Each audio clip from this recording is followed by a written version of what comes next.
जब लग गुरु मिले ना साचा, तब लग गुरु करो 10 पाचा। গুরু বদল করা সম্ভব কি? গুরু বদল করলে পাপ লাগে নাকি? আধ্যাত্মিক এই ভূমিতে আসলেই সঠিক গুরুকে? শ্রীমদ্ ভগবদ গীতায় বর্ণিত তত্ত্বদর্শী সন্তকে? এই সকল প্রশ্নের উত্তর জানার জন্য অবশ্যই শুনুন জগৎগুরু তত্ত্বদর্শী সন্ত রামপালজি মহারাজের মঙ্গল প্রবচন। এর থেকে বেশি নয়। আর এ 1000 ভুজা থেকে আর 10 ভুজা আর 4 ভুজা আর 2 ভুজা বানাতে পারে। তো এ এমনই নিজেরই বাস্তবিক রূপ। এর ওই 1000 ভুজা, ওই কাল রূপ, এটাই ওর বাস্তবিক রূপ। তো ওই বাস্তবিক রূপেই এ কখনো কাউকে দর্শন দেয় না, এ প্রতিজ্ঞা করে রেখেছে। তো এরই এক প্রমাণ দেখাই শ্রী বিষ্ণু পুরাণের মধ্যে, যে একবার রাক্ষস আর দেবতাদের মধ্যে যুদ্ধ হয়ে গেল। দেবতারা যুদ্ধে হেরে গেল আর রাক্ষসেরা বিজয়ী হয়ে গেল। দেবতারা ওখান থেকে পালিয়ে সমুদ্রের কূলে গিয়ে তপস্যা শুরু করে দিলেন। হে ভগবান, হে সচিদানন্দ, হে সর্বশক্তিমান, হে হ্যাঁ শেষ শয্যায় বিরাজমানকারী, তারা শুরু করলো সাধনার স্তুতি। তখন বিষ্ণুরূপ ধারণ করে ওই কাল এসে গেল। আর সে বলল যে তোমাদের যা কিছু অভীষ্ট আছে, যা তোমাদের মনে, যা তোমাদের দুঃখ রয়েছে, তা আমি জানতে পেরে গেছি। আর আমি এমন এমন পড়ে শোনাই, তবেই আপনারা ভালো বুঝতে পারবেন। এই দেখুন, শ্রী বিষ্ণু পুরাণ, গীতা প্রেস, গোরখপুর থেকে প্রকাশিত।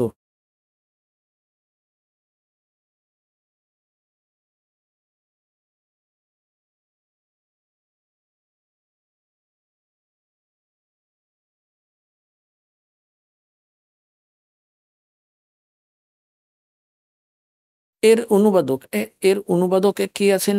শ্রী মণিলাল গুপ্ত। শ্রী মণিলাল গুপ্ত। আর এটা কোথা থেকে প্রকাশিত, এটা কোথা থেকে ছেপেছে? এ প্রকাশক এবং মুদ্রক গীতা প্রেস, গোরখপুর, গোবিন্দ ভবন কার্যালয়, কলকাতা সংস্থান। এটা এদের ফোন আর ফ্যাক্স নাম্বার। এটা হলো 4র্থ অংশ। আর এই 233 পৃষ্ঠা আমরা এখানে পড়ব।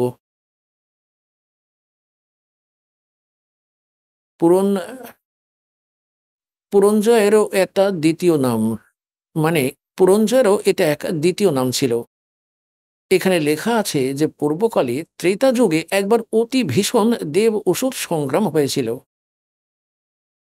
দেবতা আর রাক্ষসদের মধ্যে যুদ্ধ হলো। সেই সময় মহাবলবান দৈত্যগণ থেকে পরাজিত হয়। দেবতারা ভগবান বিষ্ণুর আরাধনা করেন।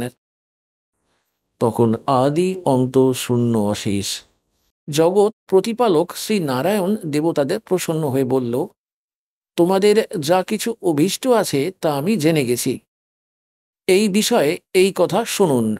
রাজ ঋষি শশাদের যে পুরঞ্জয় নামক পুত্র আছে, ওই ক্ষত্রিয় শ্রেষ্ঠের শরীরে আমি অংশ মাত্রে অবতীর্ণ হয়ে, মানে কিছু সময়ের জন্য শরীরে প্রবেশ করব এই পুরঞ্জয়ের শরীরে।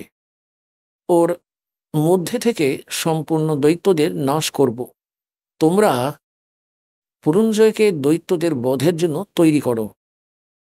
এবারে এ এখন বলছে, আমার কর্ম অলৌকিক আছে। এই কর্ম অলৌকিকই এমনই যে পুরঞ্জয়ের মধ্যে পুরঞ্জয়কে দাঁড় করানো হলো।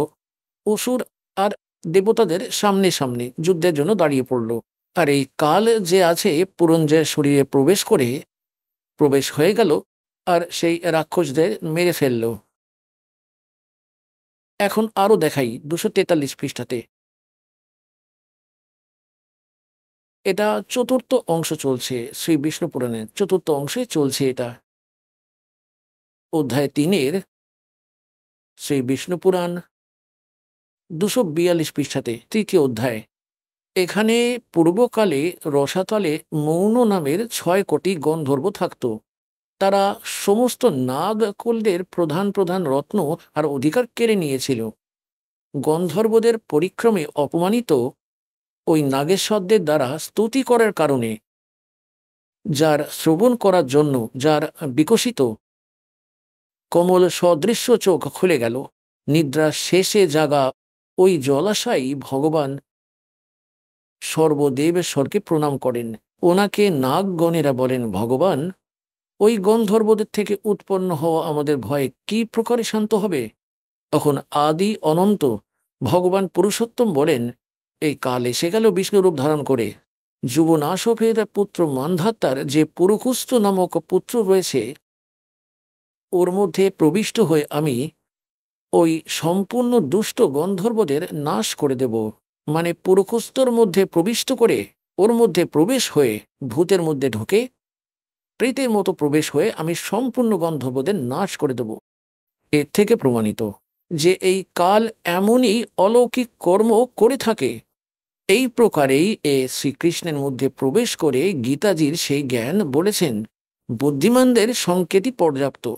এখন আমি দাস আপনাকে শোনাতে যাচ্ছে যে গীতা জ্ঞানদাতা সপ্তম অধ্যায়ের 12তম শ্লোকে বলছে যে যা কিছু রজগুণ থেকে উৎপন্ন হওয়া ভাব আছে, মানে সৃষ্টি যার থেকে উৎপন্ন হয়, রজগুণের প্রভাবে প্রত্যেক প্রাণী এতটাই প্রেরিত হয় যে সন্তান উৎপত্তি করে থাকে। আর শতগুণ থেকে হওয়া ভাব, মানে শতগুণে একে অপরের সাথে প্রেম, মোহ, মমতা, এ থেকেই মোহ জাগৃত হয়, মমতা তৈরি হয় একে অন্যের সাথে। আর তৃতীয় থেকে সংহার, রাগ, তমগুণ, যা তমগুণ থেকে উৎপন্ন হওয়া ভাব, মানে শিবাজি থেকে উৎপন্ন হওয়া ভাব আছে, সেই সংহার।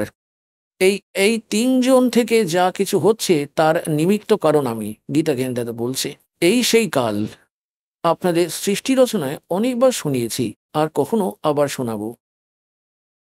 এর এক অভিশাপ লাগা আছে এই ব্রহ্মকে, খরপুরুষকে।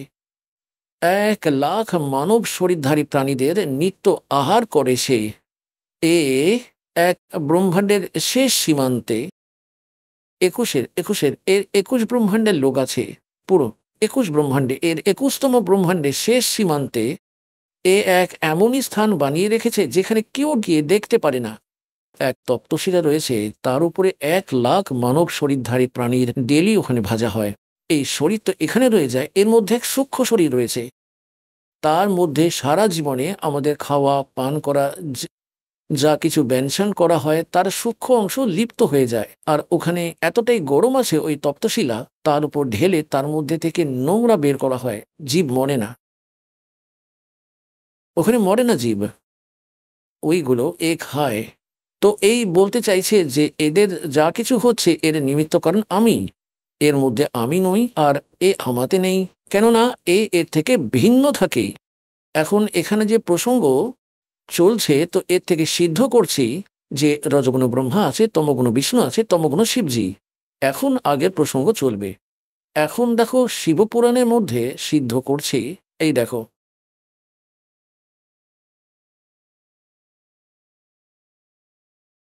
গীতা প্রেস গোরক্ষপুর থেকে প্রকাশিত।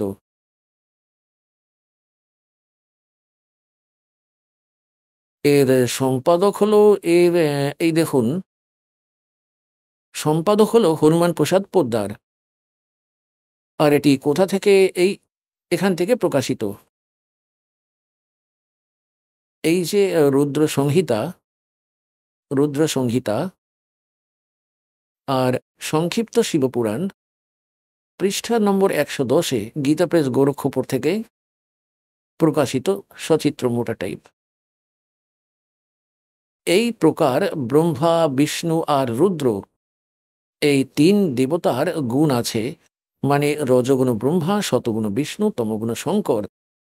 এই 3 দেবতাদের গুণ আছে, কিন্তু শিব গুণাতীত মানা হয়েছে, সে এই 3 থেকে আলাদা রয়েছে। আর এই গীতা নম্বর অধ্যায়ের 7-এর শ্লোক নম্বর 12-তে স্পষ্ট আছে যে এই 3 গুণ থেকে যা কিছু হচ্ছে, রজগুণ থেকে ভাব হওয়া, শতগুণ থেকে হওয়া স্থিতি, রজগুণ থেকে হওয়া উৎপত্তি, আর শঙ্কর থেকে হওয়া সংহার, এই 3-এর মূল কারণ আমি, আমার জন্যই হচ্ছে, কেননা এর 1,00,000 জীব মানব শরীরধারী প্রাণী রোজ খেতে হয়। আর আবার বলছে যে আমি এর মধ্যে নেই, আর আমাতে নেই। এখন এখানে নিজেও বলছে যে এদের থেকে আলাদা, ভিন্ন আছে। এখন এখানে কনসেপ্ট আরো ক্লিয়ার করতে হবে, এখানে আরো সংখ্যা উৎপন্ন হয়ে যাবে। যে ব্রহ্মা বিষ্ণু রুদ্র, তো রুদ্র অন্য অনেক আছে। এক যেই 8 রুদ্রের 11 রুদ্রের সে সর্দার, ওই রুদ্র আলাদা রয়েছে। আর ওই সমস্ত রুদ্রের মুখিয়া এই শঙ্করও রয়েছে, তমগুণ শঙ্কর। এই জন্য একেও রুদ্র বলা হয়। আর 11 রুদ্র অন্য রয়েছে। এখন এটাও একটু স্পষ্ট করতে হবে যে এই ব্রহ্মা বিষ্ণু রুদ্র আর এই মহেশ এর থেকে আলাদা। এদের পিতা। এই দেখো, এক সময় যেমন দাস বলেছিল যে ব্রহ্মা আর বিষ্ণুর নিজেদের মধ্যে যুদ্ধ বেঁধে গেল, ব্রহ্মাজি বলতে লাগলেন যে তুই আমার পুত্র বিষ্ণুজিকে, আর বিষ্ণুজিকে বলতে লাগলেন তুই আমার পুত্র। এই দুজনের মধ্যে ঝগড়া শুরু হয়ে গেল। এখন এদের মধ্যে এক লিঙ্গ দাঁড় করানো হলো, স্তম্ভ, তেজময় স্তম্ভ। আর তখন তারা যুদ্ধ করা বন্ধ করলো। এর আগা গোড়া খুঁজতে লেগে গেল। পরে ওখানে নিজের পুত্র শিবের রূপে সেখানে নিজে এসে দাঁড়িয়ে গেল এই কাল ভগবান। আর আবার একে কেমন সম্মোহিত করে এই ব্রহ্মা আর বিষ্ণুকে, এইবারে শুনুন। এই হলো বিশ্বেশ্বর সংহিতা আর সংক্ষিপ্ত শিবপুরাণ 24 পৃষ্ঠায়। এখান থেকে একটুখানি দৃশ্য দেখো। এখানে ব্রহ্মা আর বিষ্ণুর মধ্যে লিঙ্গ দাঁড় করিয়ে দিল, স্তম্ভ তেজময়। আর পরে এখানে এসে কি বলল, ব্রহ্মা আর বিষ্ণু জিজ্ঞাসা করল, প্রভু সৃষ্টি আদি 5 কৃত্যের লক্ষণ কি, এগুলো আমাদের দুজনকে বলুন। ভগবান শিব বললেন, ইনি হলেন কাল, এদের পিতা। ভগবান শিব বললেন, আমার কর্তব্যকে বোঝা অত্যন্ত গভীর, তথাপি আমি কৃপাপূর্বক তোমাদের সেই বিষয়গুলি আমি বলছি। এখন আমরা 24-25 পড়ে নিয়েছি, এখন 26 পড়ব। আমাদের দরকারগুলো এখন পড়ব। এখানে এসে গেলাম আমরা নিচে। পুত্র, ব্রহ্মা আর বিষ্ণুকে এই কাল বলছে, পুত্র তোমরা দুজনে তপস্যা করে সম্পন্ন হয়ে প্রসন্ন হয়ে আমি পরমেশ্বরের থেকে সৃষ্টি আর স্থিতি নামক 2 কৃত্য, মানে 2 বিভাগ, এই দুটো জব প্রাপ্ত করেছি। আর এই দুটোই তোমাদের খুবই প্রিয়। এই প্রকার আমার বিভূতি স্বরূপ রুদ্র আর মহেশ্বর আমি নই, 2 অত্যন্ত উত্তম কৃত্য সংহার আর তীরভাব প্রাপ্ত করেছে। এখন দেখো, এই ব্রহ্মা বিষ্ণু মহেশ তো এই হয়ে গেল 2 পুত্র। আর রুদ্র আর মহেশ এই 2 জন থেকে আলাদা, মানে 4 হয়ে গেল। আর বলেছে যে এদের পিতা এদের থেকে আলাদা। এখন এখানে আবার আরো দেখি, স্পষ্ট হয়ে যাবে। এখানে দেখো, আমি পূর্বকালে নিজে সর্বভূত মন্ত্রের উপদেশ করেছি, যা ওঙ্কার রূপে প্রসিদ্ধ রয়েছে। আর এই মহামঙ্গলকারী মন্ত্র সব থেকে প্রথম আমার মুখ থেকে ওঙ্কার ওম প্রকট হয়েছে, যা আমার স্বরূপের বোধকারক হয়। ওঙ্কার বাচক আমি বাচ্য হই, এই মন্ত্র আমার স্বরূপই হয়। প্রতিদিন অহংকারের নিরন্তর স্মরণ করলে আমারই সদা স্মরণ হয়ে থাকে।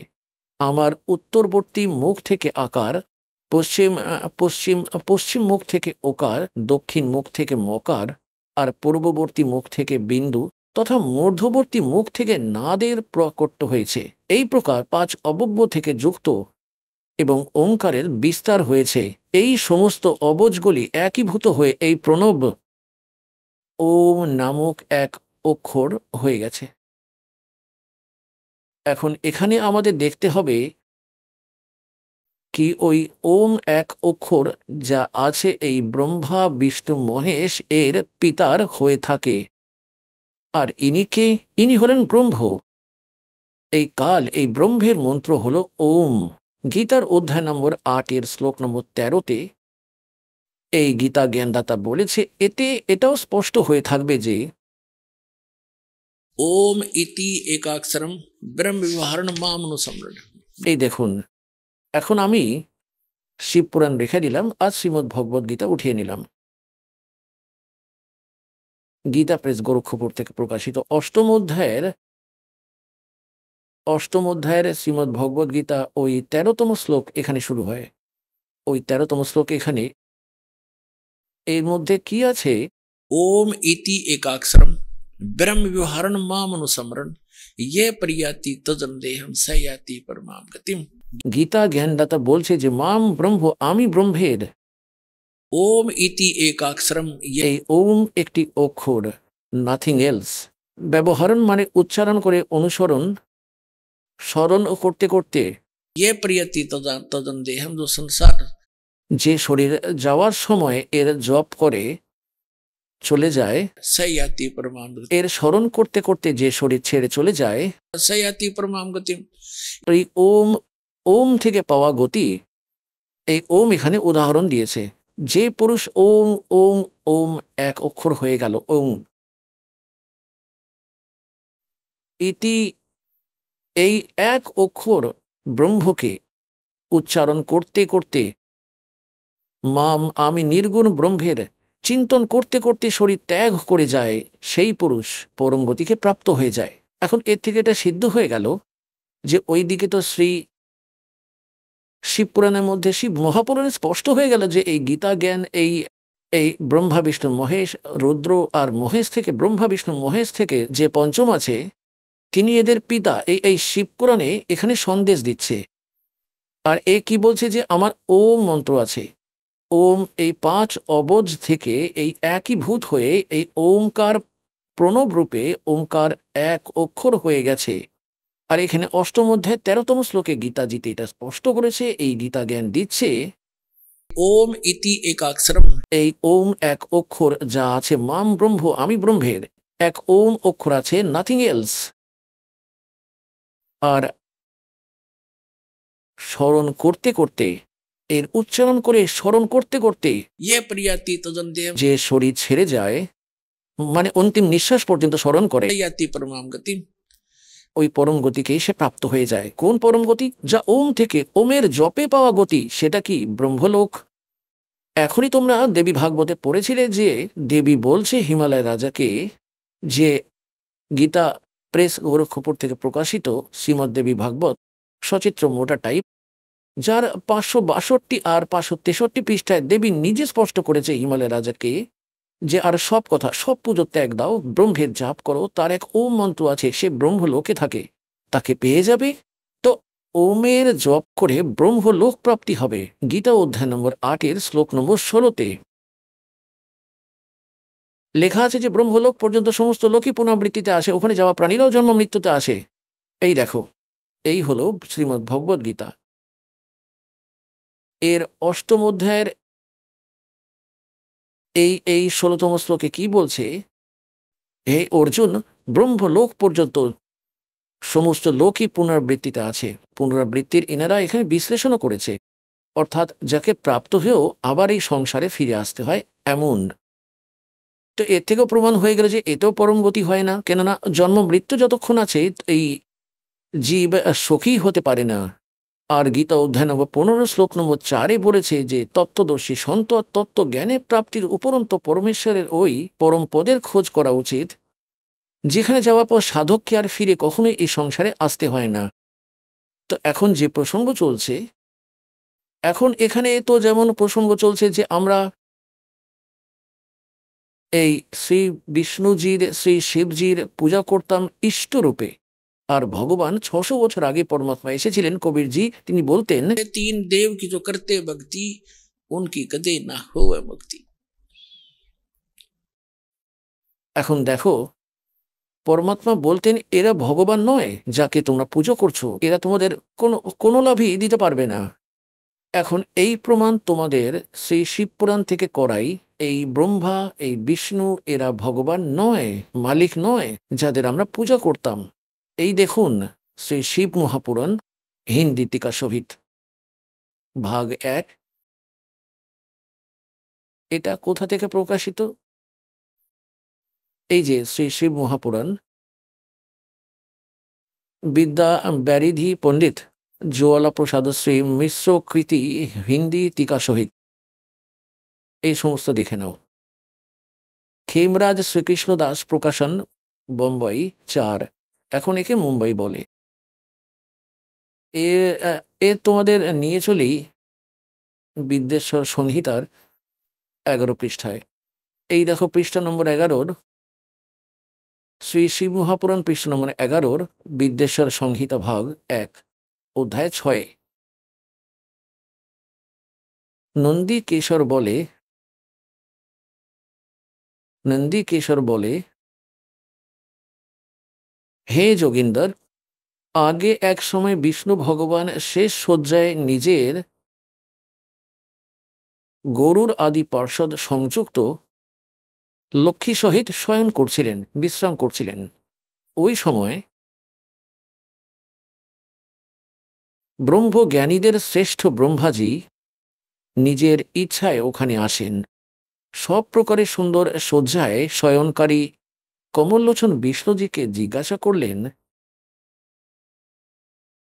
তুমি কে আছো যে আমায় দেখেও অভিমানী পুরুষের সমান শয়ন করছো? বৎস, পুত্র, ওঠো, দেখো আমি তোমার স্বামী এসেছি। ব্রহ্মাজি বলেন বিষ্ণুজিকে, আমি তোমার মালিক এসেছি।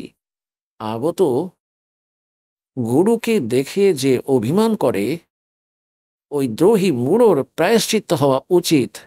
এই শুনে বিষ্ণুর অন্তরে তো ক্রোধ হলো, কিন্তু উপরে দেখালেন না, বাইরে থেকে শান্ত থাকলেন আর বললেন, বৎস, পুত্র, তোমার মঙ্গল হোক, বসো, এই আসনে বিরাজ করো। এই সময় তোমার নেত্র কুটিল আর মুখ বাঁকা কেন আছে? মানে টেরা মুখ কেন করে রেখেছো? চোখ টেনা কেন করে রেখেছো ক্রোধে? ব্রহ্মাজি বলেন, বৎস বিষ্ণু, হে বাছা বিষ্ণু, তোমার সময়ের প্রভাবে অভিমান আছে। হে পুত্র, আমি তোমার রক্ষক আর জগতের পিতামহ হই। বিষ্ণুজি বলেন, তো জগৎ আমার থেকেই স্থিত আছে। তুমি চোরের সমান কি প্রকারে নিজের বলতে পারো? তুমি আমার নাভি কমল থেকে উৎপন্ন হয়েছ, সেজন্য আমার পুত্র হও। আমাকে পুত্র বলা বৃথা। নন্দিকেশ্বর বলে, এই প্রকার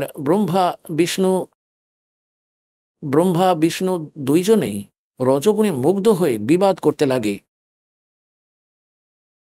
আমি শ্রেষ্ঠ হই, আমি স্বামী হই, এমন বলে একে অন্যকে মারার ইচ্ছায় যুদ্ধ করতে ইচ্ছুক হলেন। তখন সম্পূর্ণ দেবতা বিমানে বসে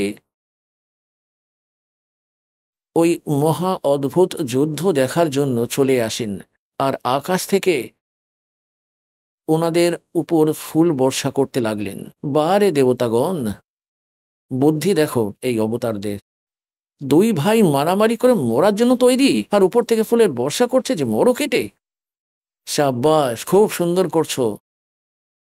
এখানে পরমাত্মা বলেন, দাস গরিব ইয়া চুক ধরু উপর থেকে নিয়ে নিচ অব্দি বাজ পড়ে রয়েছে। আরে দেবতা বলা হয় আর এদের যুদ্ধে মরতে বসেছে দেখো। এনাদের তো নিচে এসে হাত জোর করা উচিত ছিল, ওনাদের মধ্যে দাঁড়িয়ে যাওয়া উচিত ছিল যে হে ভগবান, লড়াই করো না। আপনারা আমাদের পূজ্য হয়েও লড়াই করছেন, তাহলে আমাদের উপর কি প্রভাব পড়বে? আর এরা বলছে উপর থেকে ফুলের বর্ষা করছে যে লড়ো, মরে যাও, সব মারামারি করো। এই আমাদের দেবতা, এ তো আজব হয়ে গেল। এখন বেশি নয়, আমরা আমাদের দরকারগুলো নেব, এর থেকে সারাংশ নেব। পরে কি হলো, ওনাদের মধ্যে এই কাল ভগবান এসে গেল। ওনাদের পিতা এক স্তম্ভ দাঁড় করিয়ে দিলেন, পিলার, যাকে লিঙ্গ বলা হয়। খুবই তেজময়, খুবই, এর আগা গোড়া কিছুই ছিল না। তখনই দুইজন লড়াই বন্ধ করে দিয়ে আগা পিছা খুঁজতে শুরু করলো এবং এ স্বয়ং এসে গেল।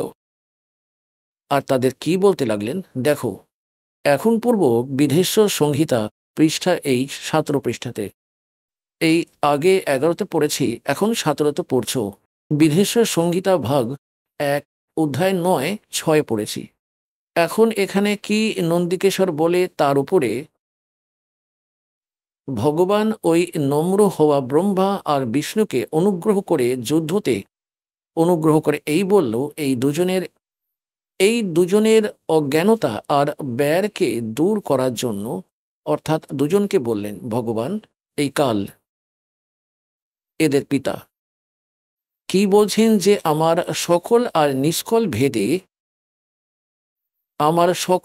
নিষ্কল ভেদে দুই স্বরূপ আছে, কিন্তু আর ঈশ্বর নেই। এই কারণে এই দুই স্বরূপ হতে পারে না। প্রথম স্তম্ভ রূপ মানে আগে তো পিলার দাঁড় করিয়ে দিলেন, আর পরে পিছন থেকে মূর্তিমান রূপ ধারণ করে শিব রূপে এসে দাঁড়িয়ে গেল। ধারণ করলেন। এর থেকে ব্রহ্মরূপ নিষ্কল আছে, ব্রহ্মরূপ নিষ্কল আছে। পিলারকে তো এ ব্রহ্মরূপ বলে, আর ঈশ্বররূপ সগুণ আছে। শিবরূপে সে দাঁড়িয়ে গেল। আমারই দুই রূপ সিদ্ধ হয়, দ্বিতীয় কারোর হতে পারে না, হতে হতে পারে না। এই কারণে তোমরা দুজনে অথবা অন্যকে, ব্রহ্মা আর বিষ্ণুকে বলছে ঈশ্বরের প্রাপ্তি হতে পারে না। তোমরা দুইজনেই অজ্ঞানে নিজেই নিজেকে ঈশ মেনেছ, নিজেকে ভগবান বলে মনে করলে। এটা বড়ই অদ্ভুত হলো। এইগুলো দূর করার জন্যই আমি রণস্থলে এসেছি।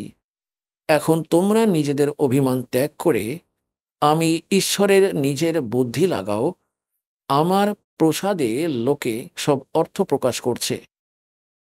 এখানে কি বলছে? আমি ব্রহ্ম, আমি পরব্রহ্ম, আর আমারই অকল্প রূপ আছে। ব্রহ্ম হওয়ার কারণে আমি ঈশ্বর। অনুগ্রহ করাই আমার কৃত্য আছে। এখন এই আমাদের যেটা নেওয়ার ছিল সেটা নিয়েছি। আগে দেখো, এখন আমরা এসে গেলাম 18 পৃষ্ঠায়। ওই 17 পৃষ্ঠায় ছিলাম।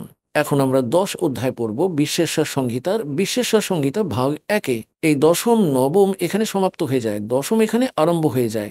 এখানে এসে গেলাম আমরা নিচে। হে পুত্র, ব্রহ্মা আর বিষ্ণুকে বলছে এই শিব এদের পিতা, যে শিব রূপে দাঁড়িয়ে এই কৃত্য তোমার তপে প্রাপ্ত করেছ, যে কি সৃষ্টি আর সৃষ্টির উৎপত্তি আর পালন বলা হয়, যা আমি প্রসন্ন হয়ে তোমাদের দিয়েছি। হে পুত্র, এই কৃত্য তোমরা তপে প্রাপ্ত করেছ, যা সৃষ্টির উৎপত্তি আর পালন বলা হয়, তাই আমি প্রসন্ন হয়ে তোমাদের দিয়েছি। এই প্রকার অন্য দুই কৃত্য, রুদ্র আর মহেশকে, এই 4 সিদ্ধ করার ছিল দাসের, আর তোমরা পঞ্চম বলছো।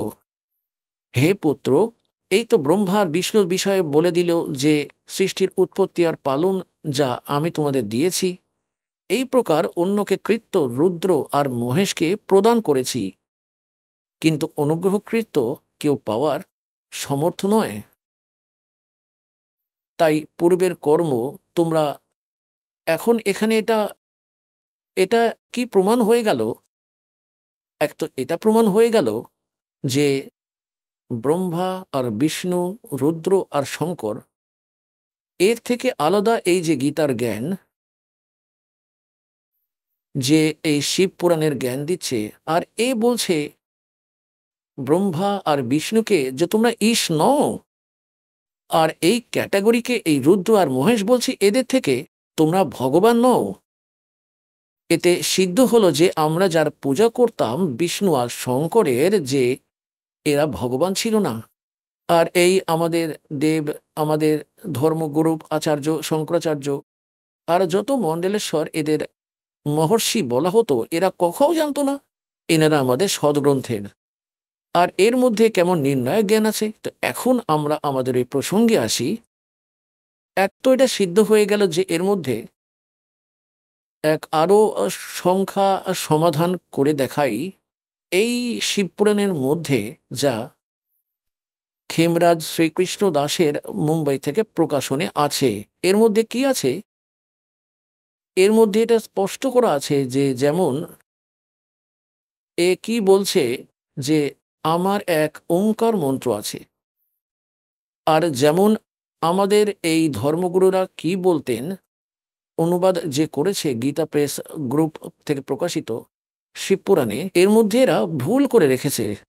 এর মধ্যে এমনি তো মূল পাঠে তো স্পষ্ট আছে যে ওই 5 অক্ষরে যুক্ত হয়ে এই এক সংঘাত তৈরি হয়, আর এর এক ওম অক্ষর হয়েছে।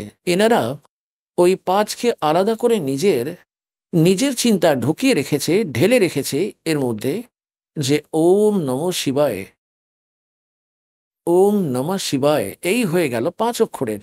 না, এর মধ্যে কোনো প্রাবধান নেই, এটা মিথ্যা। ব্যাস এতটাই বলেছে।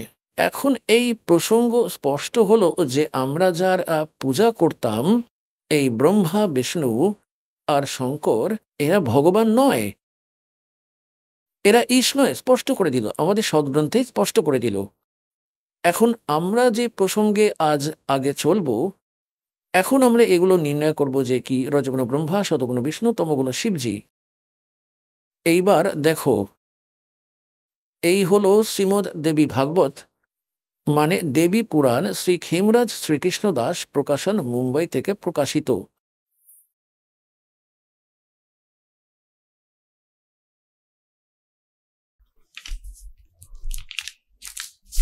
अथ देवी भागवतम सभास्तिकम समातम, খেমরাজ শ্রীকৃষ্ণ দাস প্রকাশন, মুম্বাই 4 থেকে প্রকাশিত।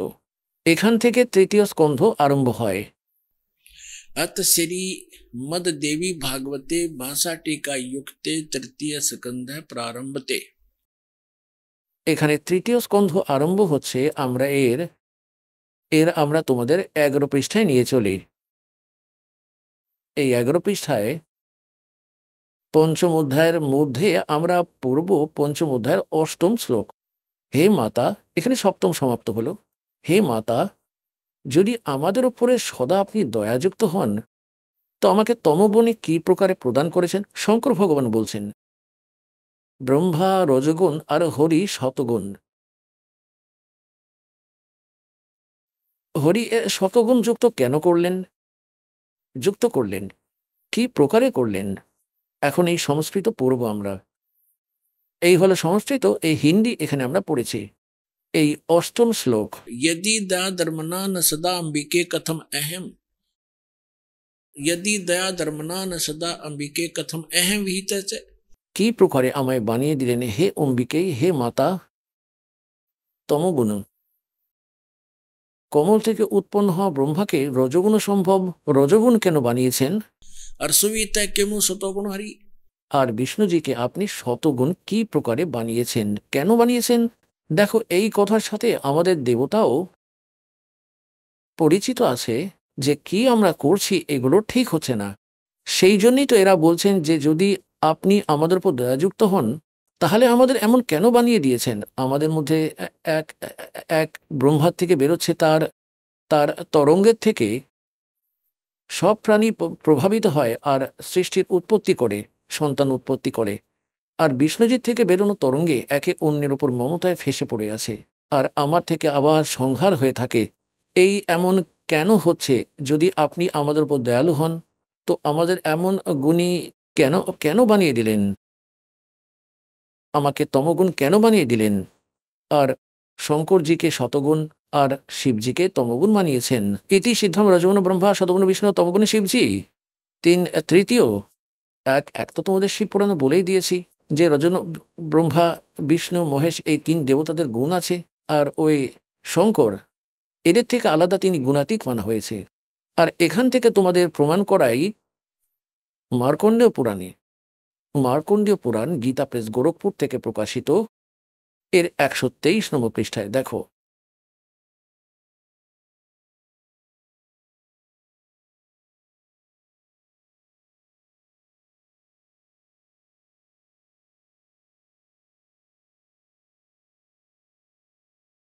এখানে দেখো সচিত্র মোটা টাইপ, এখান থেকে প্রকাশিত এইটি, এর 123 পৃষ্ঠায় তোমাদের নিয়ে চলি। এই 123 পৃষ্ঠা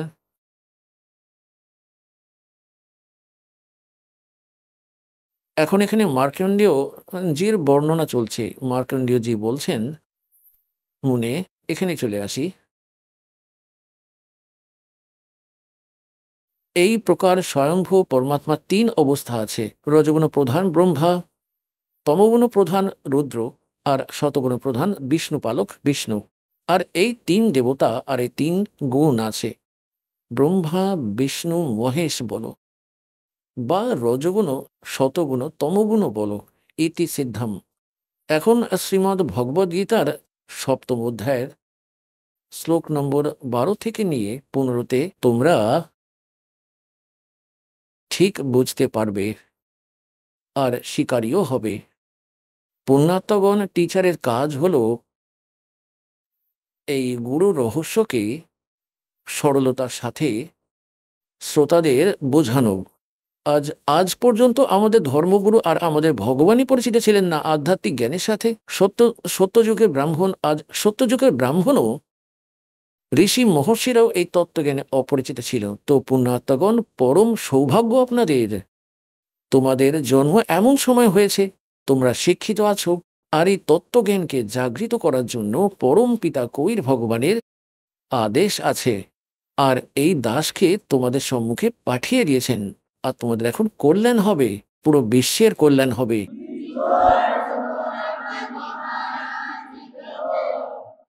এখন ইতি সিদ্ধাম রজগুণ ব্রহ্মা শতগুণ বিষ্ণু তমগুণ শিবজি। আর এখন দেখুন শ্রীমদ্ ভগবদ গীতা জয়দয়াল গোয়েন্দাকর অনুবাদকের 7ম অধ্যায়ের আমরা ওই 12 থেকে 15 অবধি পড়ব। এই দেখো, এখন এটা অনেক সরলতায় আমরা বুঝতে পারবো আর স্বীকার্যও হবে। এখন এতে কি বলেছে, আরও যেই শতগুণ থেকে উৎপন্ন হওয়া ভাব আছে, আর যে রজগুণ থেকে তথা তমগুণ থেকে হওয়া ভাব আছে, এই সবকে আমার থেকে হওয়া ভাব এমনই জানো, কিন্তু আমি এদের মধ্যে আর তারা আমার মধ্যে নেই। এখন ইনি কে? রজগুণ ব্রহ্মা, শতগুণ বিষ্ণু, তমগুণ শিবজি থেকে অন্য, যে গীতা জ্ঞান দিচ্ছে। এখন আগে কি বলে দেখো, 13তম শ্লোকে 7ম অধ্যায়ের শ্রীমদ্ ভগবদ গীতার গুণের কার্যস্বরূপ সাত্ত্বিক, রাজসী আর তামস, এই 3 প্রকারের ভাব থেকে এই সারা সংসার প্রাণীর সমুদায় মোহিত হচ্ছে। সেই জন্য এই 3 গুণের থেকে পরে ব্রহ্মা বিষ্ণু মহেশ থেকে আলাদা যিনি কাল ব্রহ্ম, আমি আমি অবিনাশীকে জানেন না। আগে দেখো, এখনো 14তম শ্লোকে কি বলছে 7ম অধ্যায়ের, কেননা এই অলৌকিক অর্থাৎ অতি অদ্ভুত ত্রিগুণময়ী আমার মায়া, রজগুণ ব্রহ্মা, শতগুণ বিষ্ণু, তমগুণ শিবজির দ্বারা চালানো এই জাল বড়ই দুস্তর, খতরনাক আছে। আর আবার বলছে, যে পুরুষ কেবল আমাকে নিরন্তর ভজনা করে, মানে যে ব্রহ্ম সাধনা করে, সেই মায়া থেকে উত্তীর্ণ, মানে এর থেকে উপরে উঠে চলে যায়। মানে যেমন বিষ্ণু আর শিবজির যে সাধনা করে, ব্রহ্মা তো আমরা করতামই, ইনাকে তো রিজেক্ট করে বসেছিল। আর যে বিষ্ণু শিবের ভক্তি করতাম, ওনার থেকে অনেকেই কম লাভ পায়। আর ব্রহ্ম সাধনাকারী ব্রহ্মলোকে চলে যেত, ওখানে অনেক সময় অবধি, আর ওখানে অনেক সুখ সুবিধা রয়েছে। কিন্তু ব্রহ্মলোকে যাওয়া প্রাণীরও জন্ম মৃত্যুর মধ্যে আসতেই হয়। এজন্য এ স্বয়ং স্বীকার করছে গীতা জ্ঞানদাতা অধ্যায় নম্বর 4 শ্লোক নম্বর 5 আর 9, গীতা অধ্যায় নম্বর 2 শ্লোক নম্বর 12-তে, গীতা অধ্যায় নম্বর 10 শ্লোক নম্বর 2, যে অর্জুন, তোর আমার অনেক জন্ম হয়েছে, তুই জানিস না, আমি জানি। আমার কর্ম আর জন্ম অলৌকিক। সেজন্য এখানে বলছে যে কি আমার সাধকেরাও আমারই 7ম অধ্যায়ের 18তম শ্লোকে আগে আসবে যে আমার সাধনা করাও অনুত্তম, একেবারেই খারাপ। কেননা জন্ম মৃত্যু না সাধকে মেটে না আমার মেটে, সে নিজেই বলছে। এই জন্য 18তম অধ্যায়ের 62তম শ্লোকে বলছে যে কি অর্জুন, তুই সর্বভাবে পরমেশ্বরের স্মরণে যা, ওনারই কৃপাতেই তুই পরম শান্তি আর সনাতন পরম ধামকে প্রাপ্ত হবি। 15তম অধ্যায় 14th শ্লোকে বলছে যে কি অর্জুন, তত্ত্বদর্শী সন্তের প্রাপ্তির পরে তত্ত্বজ্ঞান দ্বারা শাস্ত্রের ওই অজ্ঞানকে কেটে তৎপশ্চাৎ পরমেশ্বরের ওই পরম পদের খোঁজ করা উচিত, যেখানে যাওয়ার পরে সাধকের আর কখনোই এই সংসারে ফিরে আসা হয় না। নিজের সাধনাকেও মনে করেছে কেবল ওনারই ভক্তি করো। এখন এখানে যে প্রসঙ্গ চলছে, কি বলছে যে এই যদি ব্রহ্মা বিষ্ণু মহেশ থেকে উপরে উঠে আমারই সাধনা করে, এর থেকে ইচ্ছা লাভ তো আমি দিয়ে দেবো। এই আমার সাধনা করলে এর থেকে পার হয়ে যায়, এর থেকে উপরে উঠে যায়। এদের ভক্তি না করলে ওই ব্রহ্মলোকে প্রাপ্ত করে। এই দেখুন, এখন 7ম অধ্যায়ের এখন আমরা এখানে 14তম শ্লোক পড়ছি। কেননা এই অলৌকিক অর্থাৎ অতি অদ্ভুত ত্রিগুণময়ী আমার মায়া, রজগুণ ব্রহ্মা, শতগুণ বিষ্ণু, তমগুণের শিবজির দ্বারা চালনা এই জাল বড়ই দুস্তর আছে। আর যে পুরুষ আমাকে নিরন্তর ভজে, এই মায়াকে, মানে এই ব্রহ্মা বিষ্ণু মহেশের উপরে উঠে যায়, আমার অংশে লাভ প্রাপ্ত করে।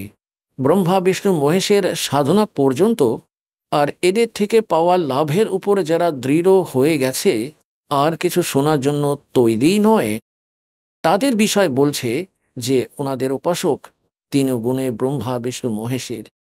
মায়ার দ্বারা যার জ্ঞান হরণ করা হয়েছে, সপ্তম অধ্যায়ের 15তম শ্লোকে। মানে ব্রহ্মা বিষ্ণু মহেশের উপর কারোর কথা শুনতে তৈরি নয়। এনাদের অবধি সীমিত বুদ্ধি সম্পন্ন। অসুর স্বভাবকে ধারণ করা মানুষ নীচ, অসুর মানে দুষ্ট, রাক্ষস, আর মনুষ্য অর্থাৎ নীচ আর দূষিত কর্মকারী মূর্খ, মূঢ় লোক, সে আমায় ভজে না। হয়ে গেলে সিদ্ধ। এখন কি বলছে, গীতা জ্ঞানদাতাও এই কনসেপ্টে ক্লিয়ার করতে হবে। তো এখন কি বলছেন, রজগুণ ব্রহ্মা, শতগুণ বিষ্ণু, তমগুণ শিবজি যে পূজা করে তাদের বলা হয় অসুর স্বভাবের ধারণ করা মানুষের নীচ, দূষিত কর্মকারী মূর্খ। এরা আমার ভক্তিও করে না, ব্রহ্ম পর্যন্ত সাধনা করে না। এখন এর থেকে সম্বন্ধিত আগে দেখাবো এই সপ্তম অধ্যায়ের 20, 21, 22-এ। এখন দেখুন সপ্তম অধ্যায়ের অধ্যায় নম্বর 7, শ্রীমদ্ ভগবদ গীতা অধ্যায় নম্বর 7-এর আর শ্লোক নম্বর আমরা 20 পড়ব। ওই ভোগের কামনা দ্বারা যাদের জ্ঞান হরণ করা হয়েছে, ব্রহ্মা বিষ্ণু মহেশ থেকে পাওয়া যে ক্ষণিক লাভের উপরে সীমিত আছে যাদের বুদ্ধি, সেই মানুষ নিজের স্বভাবে প্রেরিত হয়ে ওই নিয়মকে ধারণ করে অন্য দেবতাদের ভজনা করে, পুজো করে, ব্রহ্মকে ছেড়ে ব্রহ্মা বিষ্ণু মহেশের পুজো করে। আগে দেখো 21-এ, এই 21তম শ্লোক। এখানে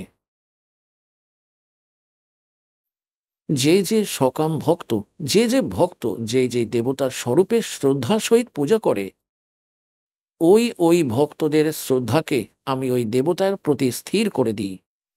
এখন 22-এ কি বলছে, ওই পুরুষ ওই শ্রদ্ধা যুক্ত হয়ে ওই দেবতার পূজন করে, আর ওই দেবতাদের আমার দ্বারাই বিধান করা ওই ইচ্ছিত ভোগকে নিঃসন্দেহে প্রাপ্ত করে।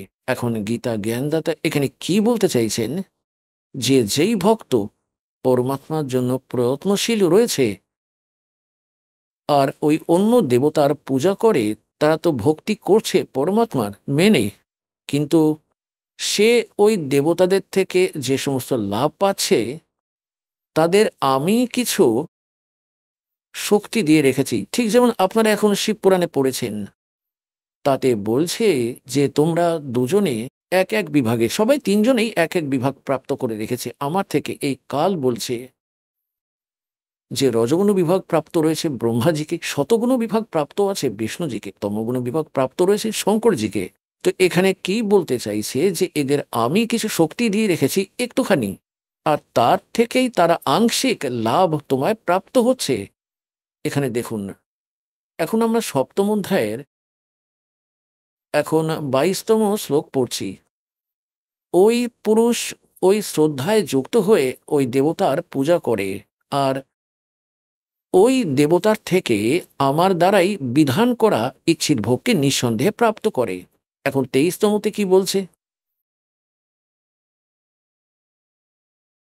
কিন্তু ওই অল্প বুদ্ধি সম্পন্নকে, অল্প বুদ্ধি মানে মন্দ বুদ্ধি মানে মূর্খের, ওই ফল নাশবান হয়, আর দেবতাদের পূজা করে তারা দেবতাদেরই প্রাপ্ত হয়, আমার ভক্ত আমাকেই প্রাপ্ত হয়। এখানে যেমন ইচ্ছে ভজ, এখানে ভুল করেছে অনুবাদকেরা, এটা নয়, আমার ভক্ত আমাকেই প্রাপ্ত করতে পারে। এখন এর থেকে স্পষ্ট হয়ে গেল যে ব্রহ্মা বিষ্ণু মহেশের যারা পুজো করে তাদের এই কাল গীতা জ্ঞানদাতা মানা করেছে যে রাক্ষস স্বভাব ধারণ করে মানুষের মধ্যে নীচ আর দূষিত কর্মকারী মূর্খ আমার ভক্তিও করে না। এখন এদের এমন কেন বললেন, এখানে একটু প্রমাণ দিতে হবে। যেমন হিরণ্যকশিপু ও রজগুণ ব্রহ্মাজির সাধনা করেছিলেন, আর তার থেকে কিছু সিদ্ধি প্রাপ্ত করে সে দশকর্মা সেজে বসে গেল হলুদের গাঁট নিয়ে, নিজেরই পুত্র প্রহ্লাদের শত্রু হয়ে গেল। না জানে কতই যাতনা ওই নির্দোষ বাচ্চাকে সে দেয়, আর অন্তিমে রাক্ষস বলা হয় আর কুকুরের মতো মারা গেল সে। এখন এখানে সূক্ষ্ম বেদে পরমাত্মা বলেছেন যে ব্রাহ্মণ বর্ণাক্রম কসাই হিরণ্যাকুশ ছাতি তোড়াই, রাক্ষস বলা হয় ব্রহ্মাজির রজগুণের উপাসকের। এবার দ্বিতীয় নম্বরে আমরা যাই শঙ্কর ভগবানের। তমোগুণের উপাসক ছিল কে? রাবণ। রাবণের মতো উপাসনা বর্তমানে কেউ শিবের এরকম উপাসনা করতে পারে না, যিনি নিজের এখান থেকে মাথা কেটে ভগবানকে সমর্পিত করেছিলেন। আর যেমন করে তেমনি দিয়ে দেওয়াও হয়, ওয়ার্ক ডান দিয়েও দিতে পারে। কিন্তু অন্তিমে রাক্ষস বলা হয়, সে নিজেরই মাকে তুলে নিয়ে আসে। মানে শিবের বড় ভাই শ্রী বিষ্ণুজির পত্নী অর্থাৎ শ্রী রামচন্দ্রের পত্নী সীতাকে তুলে আনে সে। আর স্ত্রী বানানোর কুচেষ্টাও সে করছিল। এর থেকে দুষ্ট, এর থেকে খারাপ কর্ম আর কি করবে প্রাণী? আর কুকুরের মতো মারা গেল সে রাক্ষস বলা হলো তাকে। এক ভস্মাগিরি নামের শিবের উপাসক ছিল। আর ভগবান শিবের ঘরের সামনে কৈলাস পর্বতে শীর্ষ আসন লাগিয়ে তপস্যা করতে লাগে, উপরে পা নিচে মাথা। 12 বর্ষ পর্যন্ত এমনই সাধনা করতে থাকে। একদিন পার্বতীজি ভগবান শিবের কাছে প্রার্থনা করেন যে, হে ভগবান, আপনি তো স্বয়ং মহেশ্বর, আপনি তো একজন দাতা, সামর্থক হন, যা খুশি দিতে পারেন। আপনার ভক্ত যা চাইছে তাকে ওনাকে প্রদান করুন আর এখান থেকে বিদায় করুন। তখন ভগবান শঙ্কর বললেন যে, চাও। ভস্মগিরি, কি চাইছো ভক্ত? ভস্মগিরি বলল যে, বচনবদ্ধ হন ভগবান, তবে চাইব। ভগবান শিব বললেন, ঠিক আছে, আমি বচনবদ্ধ হলাম। তখন দাঁড়িয়ে গেল ছেড়ে তপস্যা আর বলল যে, ভগবান, এই ভস্ম করা দিয়ে দিন আপনার। যা ভগবান শিবজি নিজের হাতে ভস্ম করা পড়ে রেখেছিলেন। তার মধ্যে এক শক্তি ছিল যে কারোর মাথার উপর এমন করে আর তাকে বলে দিত ভস্ম, তো সে তাকে পুড়িয়ে দিত, ছাই বানিয়ে দিত তাকে। আর এই কথার জ্ঞান ছিল ভস্মাগিরির। তো ভগবান বচনবদ্ধ হয়েছিলেন, খুলে ওই কড়া ভস্মাগিরিকে দিয়ে দেন। যখনই ওই ভস্ম করা হাতে আসে, ওই সময় তার মনোভাব বদলে গেল ওই শিবের পূজারীর, তমগুণের উপাসক। আর বলল, শিবজি, হয়ে যান হুঁশিয়ার, এখন তোমাকে মারব, পার্বতীকে নিজের স্ত্রী বানাবো। আর চলে গেল। এমন করেই ভগবান শিব পালিয়ে গেল। পুণ্যাত্মগণ, আমরা এই নকল গরুদের ফাঁসানোতে, ভ্রমিত করানোতে এটাই মনে করতাম ভগবান শিব কালজয়ী হন, মৃত্যুঞ্জয়ী হন, ইনি অবিনাশী হন, অন্তর্যামী হন। এ তো কোনোটাই মিলল না। না অন্তর্যামী ছিলেন ভগবান শিব, আর না তিনি অবিনাশী ছিলেন। অবিনাশী হতেন তো ভয় পালাতেন কেন? ওখানে দাঁড়িয়ে থাকতেন, বলতেন, আয় ভস্ম কর আমাকে। কিন্তু তিনি পালালেন। অন্তর্যামী হতেন তো এটা জানতেই পারতেন যে এই দুষ্ট কি দুর্ভাবনা নিয়ে সাধনা করছে। তিনি অন্তর্যামীও ছিলেন না। তোমরা জানতে পারো যে পরে ভগবান স্বয়ং এসে পার্বতীর রূপ বানিয়ে বিষ্ণুজি নন। ওই একই মালিক আছেন যিনি সবার দুঃখকে দূর করেন, কিন্তু পরে বিষ্ণু রূপ বানিয়ে নিলেন। শিবজির বিশ্বাসই হলো না এই কথার উপরে। আর তখন পার্বতী রূপ বানিয়ে তিনি ভস্মাগিরিকে মারেন। ভস্মা অসুর বলা হয়, এরপর সে রাক্ষস। তো কথার ভাব হলো এই যে শিবের উপাসকের কেমন কেমন দূষিত কর্ম ভগবান মানছে, আর ওনার পত্নীর ওপর তোমরা খারাপ নজর দিচ্ছ। এমন দূষিত কর্মকারী কি হতে পারে? রাক্ষস স্বভাব ধারণ করে মানুষের মধ্যে নিজ দূষিত কর্মকারী মূর্খ। এখানে 3-4টে গালি একসাথে দিয়ে রেখেছে। এখন কথা হলো এই যে বিষ্ণুজির শতগুণের উপাসকের একবার কুম্ভের মেলার প্রভি লাগলো হারপৌড়ি হরিদুয়ারে। ওইখানে ওই সময় যখন প্রভি লাগতো স্নান করার জন্য কুম্ভর মেলায়, তো সমস্ত গিরি আলাদা, পুরী আলাদা, কনপারে আলাদা, নাগা আলাদা, বৈষ্ণব আলাদা, আর নাথ আর এরা সবাই আলাদা আলাদা গিয়ে নিজের নিজের গ্রুপ বানিয়ে নিজের প্রমুখের সাথে বসে যেত ওখানেই। আর স্নান করার যখন তারা চলতো তখন তারা আলাদা আলাদা গ্রুপেই চলতো ওই নিশ্চিত সময়ে। হরকি পৈরিতে হরিদুয়ারে প্রভীর সময় ছিল। সব থেকে প্রথম নাগা, এরাও তমগুণ শিবের উপাসক ছিলেন। এরা গিয়ে সেই হরকি পৈরিতে ছেয়ে গেল অনেক হাজার হাজার, 50-60 হাজারের সংখ্যায়। ওইদিকে পেছন থেকে শতগুণের উপাসক বৈষ্ণবরা এসে গেল। ওই বৈষ্ণবরা এসে নাগাদের বলল যে, নাগারা, তোমরা পরে স্নান করবে, আমরা শ্রেষ্ঠ, সর্বশ্রেষ্ঠ, আমরা শতগুণ বিষ্ণুর উপাসক, আর প্রথমে আমরা স্নান করব। তখন নাগারা বলতে লাগলো যে না, আমরা সর্বশ্রেষ্ঠ, আমরা ত্যাগী আর বৈরাগী, আমরা বস্ত্র গ্রহণ করি না, আমরাই সর্বশ্রেষ্ঠ, আমরা কোনো ইচ্ছাই রাখি না। তখন বৈষ্ণব উপাসকেরা আবার ঘুরিয়ে দিল, কি তোমরা কোথাকার শ্রেষ্ঠ? তোমরা তো মল ত্যাগ করে হাতও ধো না, সবসময় ছাই মেখে থাকো, পশুদের মতো উলঙ্গ হয়ে ঘুরে বেড়াও তোমরা এদিক ওদিকে। তোমরা বাইরে এসো, প্রথমে আমরাই স্নান করব। এখন এখানে স্নান ইত্যাদি তারা ভুলেই গেল, নিজেদের মধ্যে লড়াই করে মরল। তলোয়ার বার করলো, কেউ ছুরি ঢুকিয়ে দিল, কেউ একদিক ওদিক থেকে মুখ দিয়ে কামড়ালো, একে অন্যের চুল টানাটানি শুরু করলো, খুব খারাপ অবস্থা করে দিল, গণহত্যা শুরু করে দিল। বলা হয় যে 25,000 ত্রিগুণ উপাসক, এই ব্রহ্মা বিষ্ণু শিবের উপাসক ওখানে কাটাকাটি করে মারা গেল। এরই বিষয়ে সূক্ষ্ম বেদে পরমাত্মা বলেছেন যে तीर तुपक तलवार कटारी जम जड़जोर बधावे हैं हर पैड़ी हर हेत नहीं जाना और वहां जा तेग चलावे काटे शीस नहीं दल करुणा ये जग में साध कवावे हैं और जो जन इनके दर्शन को जावे उनको भी नरक पठावे। কি বলছে যে काटे शीस ओहे तीर तुपक तलवार कटारी और नुगे डट के लठ बजावे हैं और काटे सी हर पैड़ी हर हेत नहीं जाना। এমনি তো হর পেরি বলো, ভগবানের বুকে গণহত্যা করে দিল এই মূর্খেরা। और काटे शीस नहीं दल करुणा হৃদয়ে দয়া নেই ওই অমানুষদের, और काटे शीस एक একে অন্যকে কেটে ফেললো। और नहीं दल करुणा ये जग में संत कवावे हैं और जो जन इनके दर्शन जावे। মানে ওনাদের অনুগামী যারা হয়েছে এনাদেরকে নরকে পাঠিয়ে দেবে। তো পুণ্যাত্মাগণ, আজকের এই সৎসঙ্গ এতটাই ছিল। এর থেকে সিদ্ধ হয়ে গেল যে শ্রীমদ্ ভগবদ গীতার অধ্যায় নম্বর 7 শ্লোক নম্বর 12 থেকে শুরু করে 15 অবধি এই সারাংশ হয়ে গেল যে কি ওই 3 গুণ রজগুণ ব্রহ্মা, শতগুণ বিষ্ণু, তমগুণ শিবজির উপাসক আছে, এদের সাধনা করা উচিত নয়।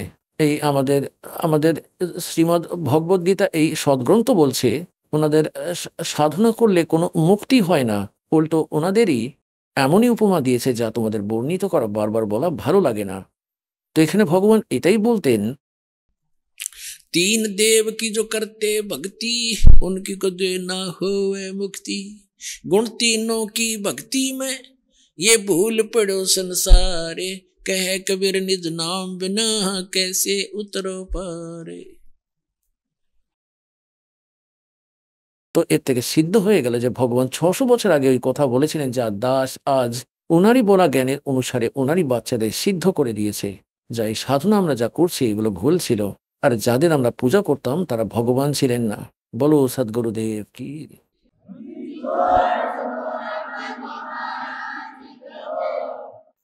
পরম পিতা পরমাত্মা পূর্ণ ব্রহ্ম সর্বশ্রেষ্ঠীর রচনহার কবি পরমেশ্বরজির অসীম কৃপায় তোমরা সকল পুণ্যাত্মাগণ পরমাত্মার মহিমা শোনার জন্য এই সৎসঙ্গে একত্রিত হয়েছ। সৌভাগ্য তোমাদের, ধন্য তোমরা যে তোমাদের এমন সময় এমন এক মানব শরীর প্রাপ্ত হয়েছে যে এই সময় পরমাত্মা এই যথার্থ জ্ঞান আর যথার্থ ভক্তি মনুষ্য সমাজেই বলার ছিল। এর থেকে আগে এগুলো গুপ্ত রাখার ছিল। গুপ্ত রাখার কারণ কি ছিল? এগুলো গুপ্ত রাখার এক মহত্বপূর্ণ কারণ ছিল, যা এখানের মালিক, যার জালে, যার রাজে আমরা এখানে ফেঁসে আছি। এই স্বামী ঠিক নয় একেবারেই। এর আচরণ, এর ব্যবহার এমন আছে যেমন এক কসাইয়ের হয়ে থাকে। কসাইয়ের ব্যবহারে তোমরা খুবই পরিচিত আছো।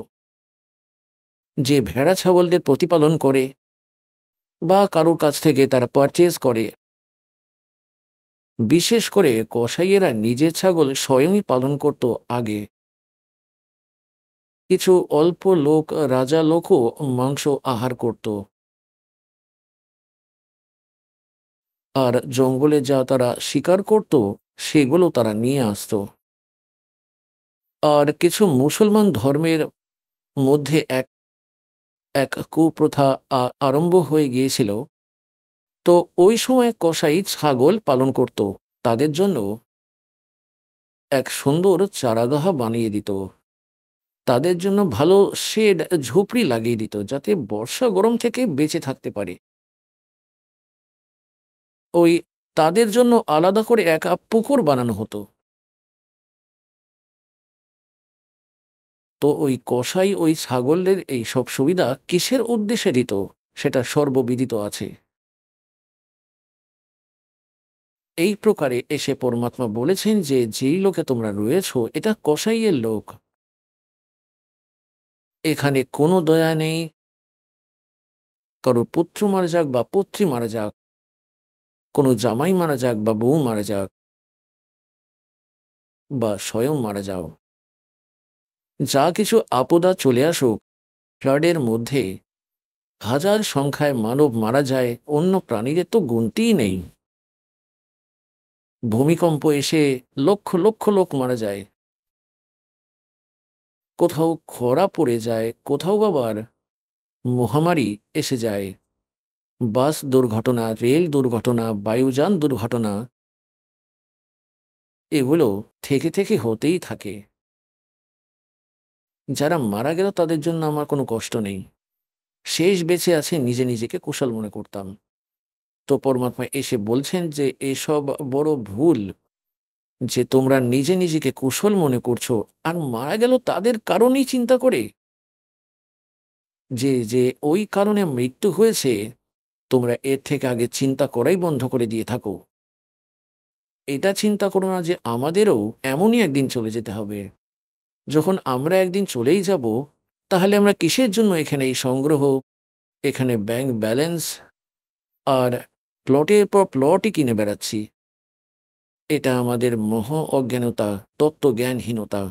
এখন যেমন কসাই ছাগল প্রতিপালন করে তাদের সুযোগ সুবিধা দেয়, যেই কারণে ওই অবোধ প্রাণী ওই কসাই স্বামীকে এক ভালো ব্যক্তি মনে করে ফেলে। কিসের কারণে? যে এ কতই না ভালো সুবিধা দিচ্ছে আমাদের, কতই না সুন্দর কেয়ারটেক করছে। যেই কারণে যখনই সেই কসাই ওই ছাগলদের মধ্যে যায় বা ওনার রাখাল তাদের মধ্যে যায়, যে ছাগল চড়াতে যায়, ব্যবস্থা করে, তো ওই ছাগল তাদের ভালো ব্যক্তি মনে করে নেয় আর নিজের ওই মালিকের রিপ্রেজেন্টেটিভ মনে করে তাকেও এতটাই ভালোবাসা দেয় ওই রাখালকেও। আর যখন কসাই আসে তো তাকেও তারা এই প্রকারই ভালোবাসা দিয়ে থাকে। এখন ওই কসাই দেখে যে হাত লাগিয়ে ছাগলকে তাদের পিঠে হাত রেখে এদিকে ওদিকে, কসাই তো দেখছে যে এদের মধ্যে কত মাংস হয়েছে, আর সেই অবোধ ছাগল মনে করে যে এ আমাকে কতই না ভালোবাসছে, আর এর বদলে ছাগলও তাদের ভালোবাসা দেয়, চাটে তাকে জিভ দিয়ে, ভালোবাসা দেয়, তাকে স্পর্শ করে নিজের বডিকে। কিন্তু ওইদিকে ও দেখছে যে এর কতটা মাংস হয়েছে, এ কত টাকায় বিক্রি হবে। তো পুণ্যাৎ তখন পরমাত্মা আমাদের মনে করান যে যে সুবিধা তোমরা এই পৃথিবীলোকে দেখতে পাচ্ছ, কোথাও শীতল ঝর্ণা বইছে, কোথাও আবার কাজু কিশমিশ আপেল কমলালেবু খুবই সুন্দর ড্রাই ফ্রুটস লাগানো রয়েছে, কত সুন্দর চাল গম বাজরা জোয়ার তোমরা আহার করতে পারছো, কত সুন্দর আবহাওয়া এখানে, শীতল হাওয়া চলছে, কোথাও গরমের মরশুম হয়ে থাকে তো কখনো শীতের হয়ে থাকে। তো এর থেকে আমরা আটকাবাজি লাগিয়ে এই চিন্তা করি যে গরম হওয়াও দরকার ছিল আর শীত আবশ্যকতা ছিল, অন্যথা আমাদের শরীরে রোগের জন্ম হয়ে যেত। তো এই সব কিছু এমন কেন হচ্ছে?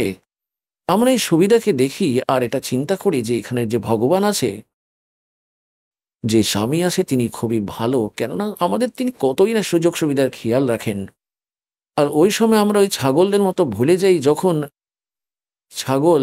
ছাগলদের মধ্যে যখন কসাই আসে আর সে এটা দেখে না যে এটা কার পুত্র, কার মা আছে, কার পুত্রী আছে, সে নিজের হিসাবেই লাঠি নিয়ে আর যতগুলো দরকার ওগুলোকে বের করে নিয়ে যায়, ওগুলো চেনার দরকারও হয় না, তার আবশ্যকতাও থাকে না। আর কারোর পুত্র চলে যায় তো কারোর মা চলে যায়, কারোর পরিবার ওই ছাগলের পরিবারের মতোই সমস্ত সদস্যের মৃত্যু প্রাপ্ত হয়ে যায়, ওই দিন তারা কসাইয়ের হাতে চলে যায়। ঠিক এই প্রকারে আমাদের সাথেও এখানে একই ব্যবহার হচ্ছে। এখানে পরমাত্মা স্বয়ং এসে বলেছেন, কিন্তু আমরা তত্ত্বজ্ঞানের সাথে একদমই অপরিচিত ছিলাম, যে কারণে পরমাত্মার এই যথার্থ জ্ঞানের উপর বিশ্বাস করতেই পারতাম না। কেননা আমরা নিজের পরিবারের সঙ্গে এতটাই মজে গিয়েছি।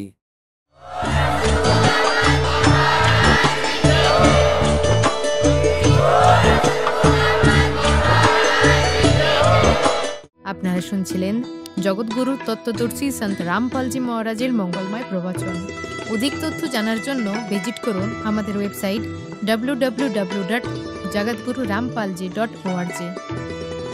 সন্ত রামপালজি মহারাজের শুভাশীর্বাদে সম্পূর্ণ বিশ্বে 500-এরও অধিক নাম দীক্ষা কেন্দ্র আছে, যেখানে সন্ত রামপালজি মহারাজের দ্বারা অনলাইনে সম্পূর্ণ বিনামূল্যে নাম দীক্ষা দেওয়া হচ্ছে। আপনার নিকটবর্তী নাম দীক্ষা কেন্দ্রের ঠিকানা জানার জন্য যোগাযোগ করুন 918882914911।